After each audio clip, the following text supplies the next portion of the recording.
Yo creo que muchos de mis amigos se estarán preguntando, pero ella puede hablar con un cura, está entrevistando a un cura y están afuera, pero es que el cura no tiene que estar encerrado en la iglesia y tenemos como un concepto del cura encerrado en la iglesia dándose latigazos. Me enfermaría si estuviera encerrado.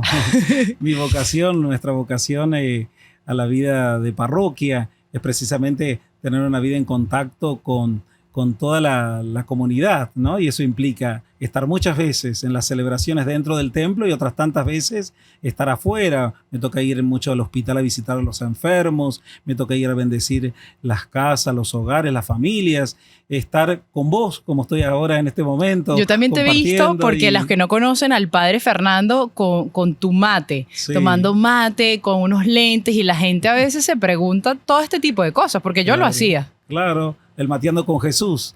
Y total, eso lo he hecho dentro y también en espacios afuera y también con personas muy diversas, personas que participan de la vida de la iglesia y son católicos prácticos y otros a lo mejor que no tanto, pero que tienen también una historia para contarnos, y eso es lo bonito y lo interesante, ¿no? Todos tenemos una historia que contar. Esa es mi frase. No se robe la frase, padre de Manuel. Todos tenemos una historia que contar. La del nuevo show que estamos haciendo de Cuentos con la Virgen, sí, todos tenemos una historia que contar. Wow, bueno. Es así.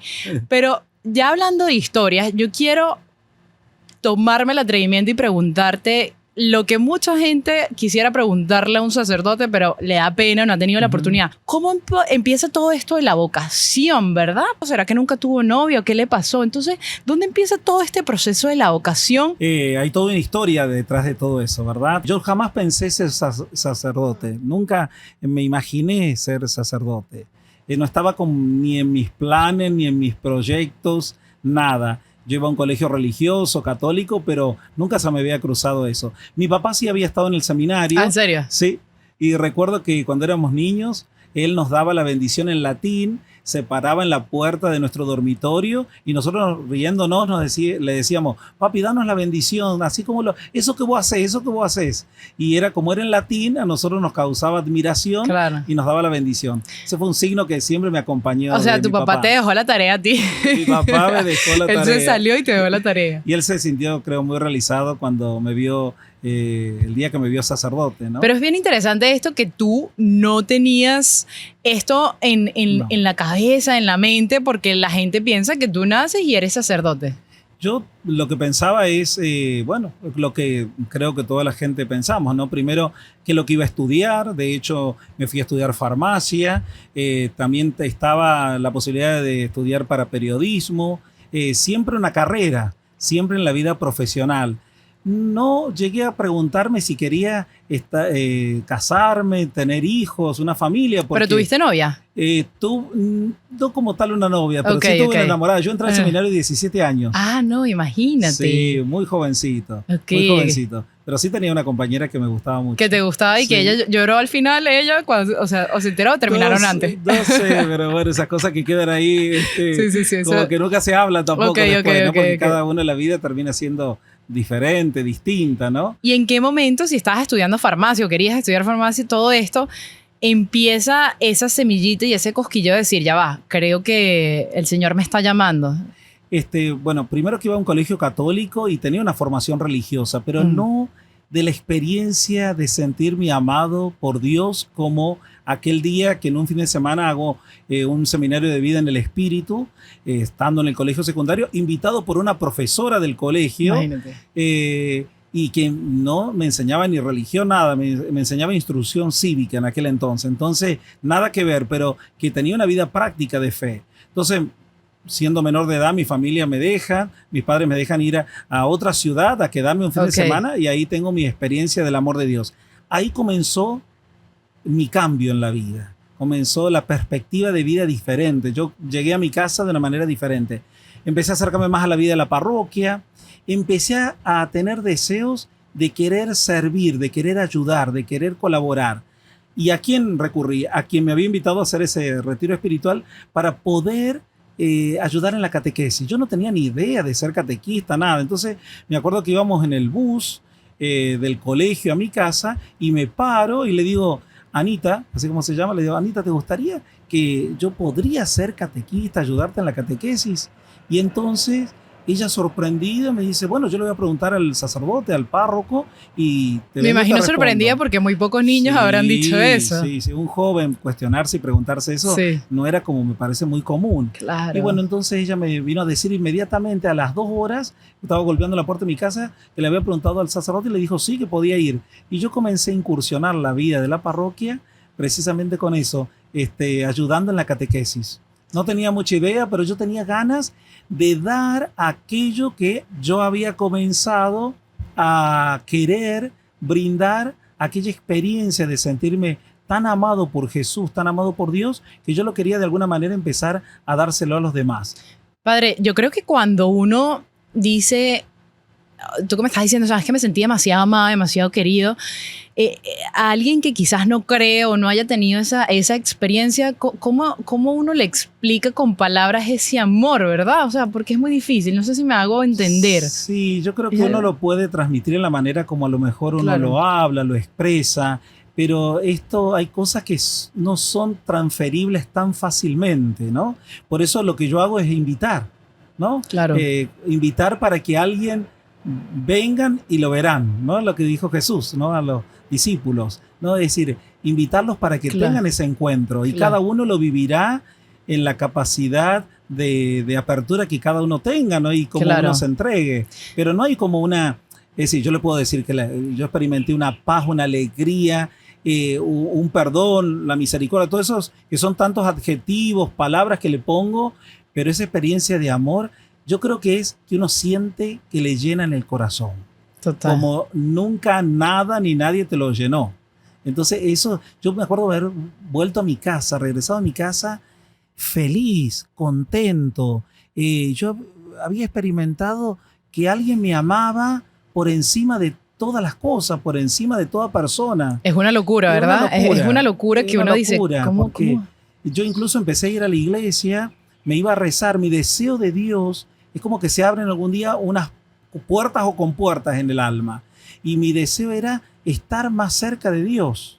Y yo no sabía eso, cómo hacerlo.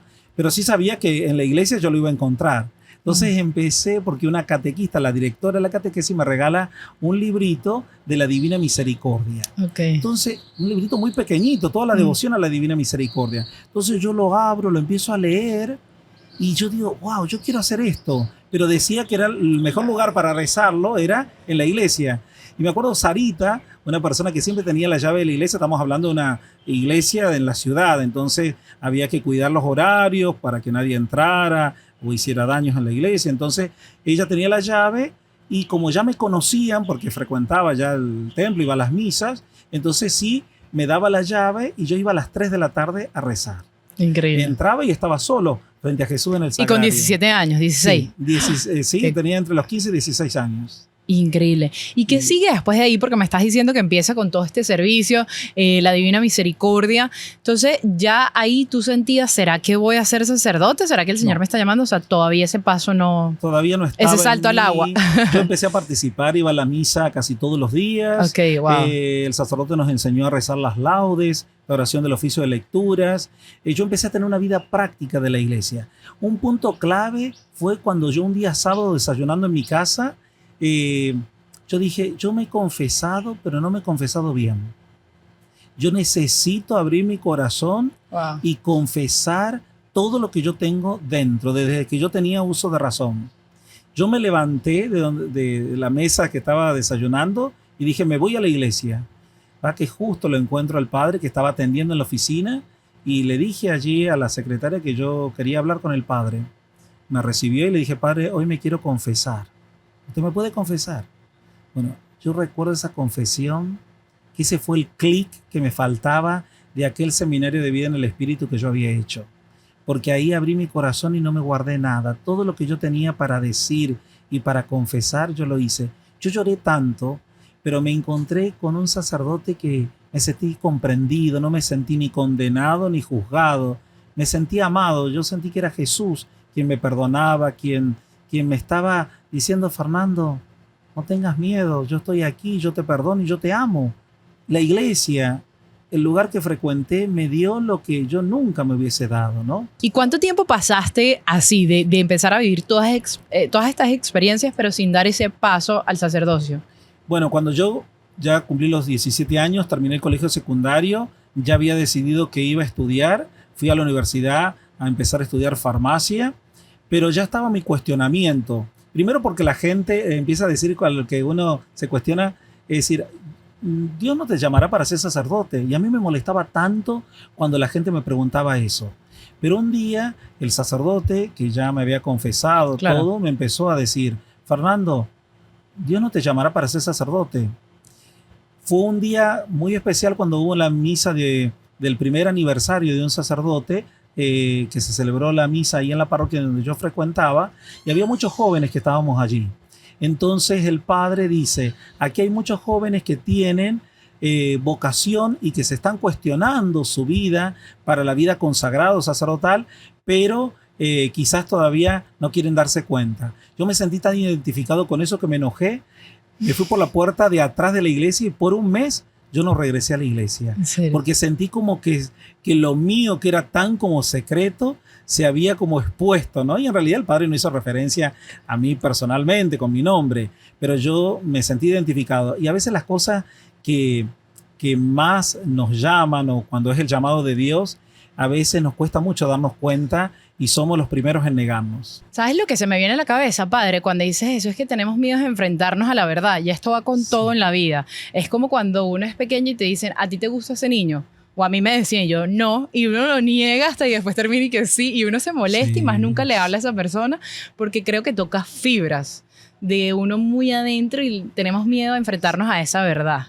Toca lo que queremos ser o a lo cual Dios nos está llamando, ¿no? Y a veces cuesta mucho dar ese paso y tomar una decisión. Claro, a la vida sacerdotal es a veces algo que no es el común, ¿no? Porque todo el mundo piensa formar una familia o qué voy a estudiar, pero pensar ser sacerdote es algo muy fuerte, que yo tenía mucho miedo que no me entendieran, ¿no? Que se rieran de mí, que me hicieran bullying. Y más a esa edad, que tienes 17 años. Sí, también estamos hablando de muchos años atrás, ¿no? Entonces, donde también había muchos miedos y muchas cosas que enfrentar. Uno es muy joven y es muy difícil poder atravesar todo eso, una semejante decisión. Pero bueno. Cuando dices que te hicieran bullying, cuando yo empecé en este caminar y me di cuenta de cómo son los sacerdotes, yo tenía un concepto de, como decía, de un sacerdote, yo no sé en qué pensaba, pero como personas extrañas, como esa gente rara, como lo que sea. Y padre, y yo hasta hablaba mal de los sacerdotes porque decía, ¿qué le pasa a esta gente, no? Y más de la confesión y todas esas cosas porque no tenemos ni idea de todo lo que ustedes estudian, no tenemos idea de lo que llegan, que son personas comunes y corrientes, pero uno se crea como un concepto errado de lo que es un sacerdote y me encanta, ojo, me fascina que yo digo, qué lindo esto, o sea, qué lindo esa vocación, qué lindo el servicio que hacen, pero tenemos ese concepto y parte de la idea de todo esto es darle a conocer a la gente un poco de lo que ustedes hacen, de lo que ustedes viven en ese seminario, porque tengo entendido que estudian 8 o 9 años y la gente piensa sí, mucho. Mira, lo que vos pensabas también lo he pensado yo antes de entrar al seminario, antes de acercarme a la parroquia, porque para mí eran personas también muy alejadas.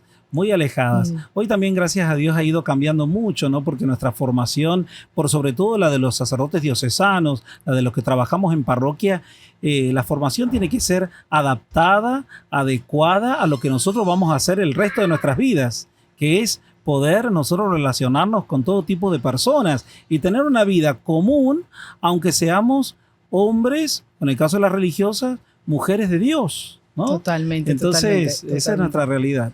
También es cierto que estudiamos mucho porque primero es el discernimiento antes de entrar al seminario. Yo recuerdo cuando el sacerdote me llevó al seminario a conocerlo, todo, a ver si era eso lo que me gustaba, lo que quisiera. Yo, claro, todo mirándolo como entre ahí, no decidido, ¿no? Porque es todo que uno va pensándolo. Hasta que el día que ingresé al seminario, recuerdo que yo estaba en la universidad y al primero que se enteró de que yo iba a entrar al seminario fue un compañero del colegio secundario que nos habíamos ido juntos a estudiar, él para ser ingeniero, yo para ser farmacéutico, compartíamos la habitación, estábamos en una residencia universitaria católica, a mí ya me habían puesto de sacristán y él muy religioso y excelente persona, y entonces íbamos juntos a misa, ¿sí? Yo no podía dejar de ir a misa, íbamos a la catedral, en este caso de San Luis, y bueno, si eso me faltaba era como un vacío enorme,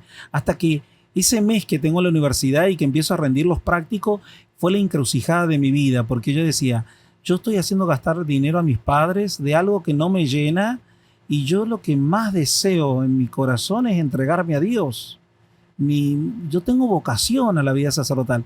Y eso empezó con eso, lo que es el llamado. Es una voz interior, es en tu corazón donde decís, yo deseo el resto de mi vida, lo que más me va a llenar es entregarle mi vida a Dios. Y que otros conozcan, hacerles a otros conocer, disfrutar, vivir lo que yo he estado viviendo en este tiempo. Entonces, mi deseo es renunciar a todo aquello porque cualquier otra cosa me parecía poco a esto, ¿no? A esta propuesta, algo que era impensable unos años atrás. Incluso en aquel entonces lo que pasa es que también estabas muy joven, padre, pero tener una familia, o sea, el pensar como que, bueno, voy a estar el resto de mi vida sí. Sí, me daba miedo, pero bueno, sabes que yo no tenía, los jóvenes también, cuando somos jóvenes, nos aventuramos, ¿verdad? Y nuestro corazón, por eso el corazón del joven se anima a las cosas más grandes en la vida, ¿no? Pues cuando somos más grandes le damos muchas vueltas a la vida, somos más complicados. El Señor ¿no? Soy y dijo, no, hay que llamar al padre Fernando de una para que después no porque se me si pierda. No, después yo no estaría Padre, aquí, y se creo. puede asemejar quizás las personas que están viendo estos laicos, ese sentimiento, bueno, no creo que sea parecido, pero algo similar como cuando uno se enamora de alguien y tú dices, no puedo estar sin esa persona o quiero estar, es como será, me imagino, como ese cosquilleo o algo por ahí, o bueno, tiene que ser mucho más profundo. Esto es un enamoramiento también, ¿no? Uno se enamora de Dios, como creo que nos enamoramos de las personas. Lo que pasa es que el enamoramiento a Dios me parece que termina llenando todas las áreas de tu vida. Los amores que uno pueda tener con las personas a veces tienen como también, no es que uno no tenga conflictos con Dios, porque también uno le cuestiona a Dios, le pregunta todo, pero a veces las relaciones humanas son a veces hermosas, pero a veces muy conflictivas, ¿no? Total. Son de dos personas ponerse de acuerdo en muchas cosas para llevar adelante ese cariño y ese amor para que perdonen el tiempo, ¿no? No es tan fácil, ¿no? Los seres humanos somos ¿Y alguna vez difíciles. tuviste duda ya estando adentro del seminario? ¿Dudar? Bueno, uno siempre tiene como dudas, pero mi mayor duda era cuando yo tenía que ingresar al seminario, porque yo todo esto lo pensaba en mi cabeza. Uno en la cabeza va elaborando muchas cosas, ¿no? Pero no quiere decir que lo que uno piensa se vaya a dar inmediatamente. Va que yo viajo de donde estaba estudiando a la ciudad donde yo me había criado, estaba el sacerdote que me había acompañado, y yo le voy a decir un día viernes, le digo, padre, yo creo que tengo vocación. Y él me abraza como diciendo, bueno, me alegro, ¿no? Qué bueno, me alegro que te des cuenta, me dijo. Entonces, dice, si querés, el próximo lunes yo voy al seminario a un retiro, si querés me acompañás. Cuando me dijo eso, yo ahí, es como que todo aquello que estaba en mi corazón y mis pensamientos, lo tenía que decidir, tenía que llevarlo a cabo. Entonces, agarré y le empecé a decir, le dije, padre, bueno, voy a ir con vos. Y ahí fue cuando decido ir al seminario, pero no significaba que yo iba a entrar al seminario. Cuando estábamos en medio del retiro, recuerdo que el día jueves, ya terminaba el día viernes el retiro, entonces él me lo encuentro justo en el pasillo.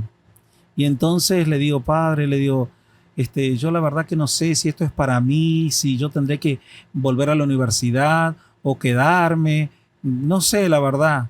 Y entonces él me mira fijamente y me dice, Fernando, el que ha puesto la mano en el arado y mira hacia atrás, no sirve para el reino de los cielos. Esa fue la palabra que me faltaba. Yo recuerdo haber agarrado el picaporte, entré a la habitación, había un crucifijo, me puse de rodillas y le dije: Jesús, de ahora en más te voy a seguir. Y ahí fue la decisión que yo tomé ya de dejar la universidad, de decirle a mis padres no sabían nada de este proceso. Yo nunca había hablado con ellos de lo que yo sentía, de que estaba experimentando como este llamado a la vida sacerdotal. Así que fue toda una aventura de decírselo primero a mi hermana, que lloró, llamó a todas sus amigas. Ella pensaba que perdía un hermano, que no lo iba a ver nunca más. Y después viajé, no le dije nada a mis padres, viajé porque mis padres vivían en otro lugar. Entonces cuando me vieron me dice: ¿qué estás haciendo acá? Tenés que estar rindiendo. Entonces voy, mi mamá estaba planchando y ahí le digo a mi mamá, le digo: mami, quiero hablar con vos. Y yo sabía que no tenía que dar muchas vueltas, que tenía que decirlo porque si no, no me iban a animar. Decirle estas cosas a nuestros padres, sea la decisión que sea, pero más aún creo para algo tan grande como es ser sacerdote o tan fuerte, para mí implicaba muchos miedos, ¿no? Atravesar algo muy fuerte. Entonces mi mamá planchando me dice: bueno, ¿qué es lo que me querías decir? Le digo: que voy a entrar al seminario. Mamá se largó a llorar y no hay peor cosa que la madre de uno se larga a llorar. Y dice: ay, pero no te voy a ver más. ¿Y ahora cómo va a ser eso? ¿Y vas a dejar la universidad? Me empezó a decir unas cosas, pero mi mamá hizo el clic. E inmediatamente mi mamá me dijo: bueno, si eso es lo que te va a hacer feliz, adelante. Entonces mi mamá se va a la habitación, mi papá se estaba duchando, se estaba bañando. Entonces le dice mi mamá: vino el Nando, me dicen en mi casa, vino Nando, así que quiere hablar con vos. Y mi papá sabe lo que le dijo a mi mamá: ya sé, va a entrar al seminario. Es decir, mi papá, que es el que había estado en el seminario, pero había salido, no llegó a ser sacerdote, ya él sí leyó mi corazón, de que yo iba a ser sacerdote o a entrar al seminario por aquel momento, ¿no? Uno no sabe si va a llegar a ser sacerdote, ¿no? Porque después, en mi caso, fueron 7 años de formación hasta que el 4 de julio del año 1998 me ordené diácono y el 1 de noviembre de 1998 me ordenaron sacerdote. Qué belleza toda esta historia, como todo se va conectando y cómo, no sé, yo creo que escucharla también esto le va hacer clic quizás, padre, a muchos jóvenes que tienen esa duda o que por pena o en el mundo que estamos hoy en día, ¿será que sí, será que no? Y callamos esa vocación que quizás el Señor está queriendo decirte algo, pero con tanto ruido no dejamos. Entonces, qué bonito toda esta historia, padre, que nos estás contando. Dios siempre llama. Dios está llamando constantemente. Quizás porque no tenemos las oportunidades o las posibilidades. Allí está nuestra tarea, mi tarea, la tuya, la de cada uno, la de nosotros por sobre todo los sacerdotes, para evangelizar, para misionar y para invitar, ¿no? Para la vida sacerdotal. Porque así como yo ni lo pensaba, ni estaba en mis planes, algún día apareció por una invitación de una profesora que me invita a hacer un retiro, a hacer una experiencia de un fin de semana. Y bueno, gracias que también mis padres se van dando muchas cosas. Uno cuando ve la historia hacia atrás, uno ve que Dios fue hilvanando la historia de uno de una manera perfecta.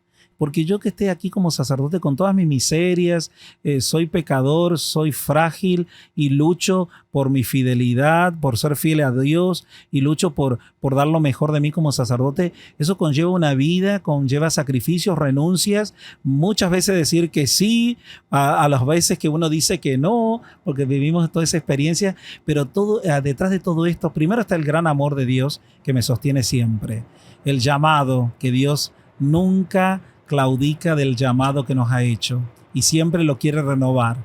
Y lo otro, tantas personas, tantos rostros, tantas familias, tantas personas buenas que me han ayudado, me han acompañado.